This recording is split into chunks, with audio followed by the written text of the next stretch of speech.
talking about reasonable steps, and you did speak about that before, and I want to revisit that again. So the new legislation doesn't specify what those reasonable steps, quote unquote, actually are. So if the wording is open to interpretation, as it seems to be that a lot of legalese does seem to be open to interpretation at the moment, could the business owner potentially just put up a sign saying, quote, entry into this premises is assumed that you are jabbed, close quote, as in put the onus on the consumer. If you're not wearing a mask, we'll assume you have a medical exemption. And if you're in this premises, we will assume that you are jabbed, because we don't actually have, as business owners, we don't have the finances to hire marshals. And if the government actually wants to roll out these vaccine mandates, then they should put health officers in every venue, put marshals in every venue.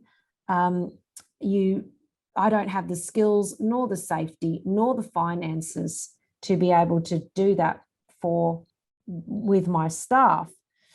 Do you think that a sign like that would be a reasonable step, so that if a customer wants to flaunt the legislation and run the gauntlet with the police or with a health officer, they can certainly do that, but it takes the stress and the pressure off business owners having to enforce legislation themselves when they're neither financially capable to do that or trained up as health officers themselves. What do you say to that reasonable step potentially? I think that would be a really good idea, but to take it a step further, you could turn that into a notice. You could turn that into like where you see in car parks, where it says notice of liability if you leave your car here and anything happens to it, it's not our fault. We don't have to pay anything. Yeah. So you just put a notice of liability up and say, we are not going to be checking your health status. Yeah. We're going to assume, as you mentioned, that there's also the issue where you have to be properly trained to be handling people's sensitive medical information. Exactly. And are the state providing that? Are they providing indemnities for you if it accidentally gets misused because someone hasn't got the adequate training?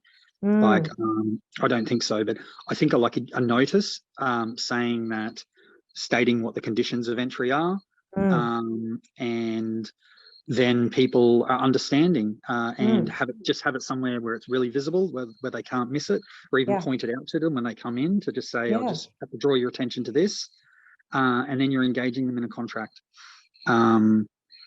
So you are getting them to consent to your terms, to what you feel is reasonable.